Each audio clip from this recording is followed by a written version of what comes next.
tao mà con bò nó bẻ lưng bẻ đây Nó bẻ chưa mày về bẻ bây này ra hở hận đó nhé không khua đi á trong ăn để chứ mà chưa nâng vào bạn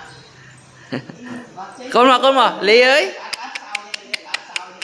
ơi nọ mà hay người mà hay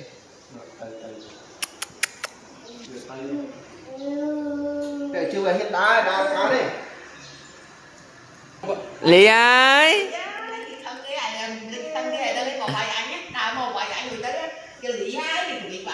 lý ơi lý ơi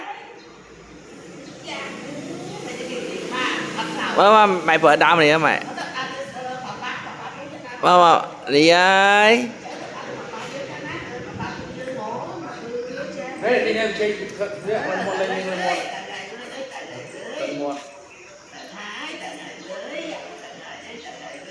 ở đến tí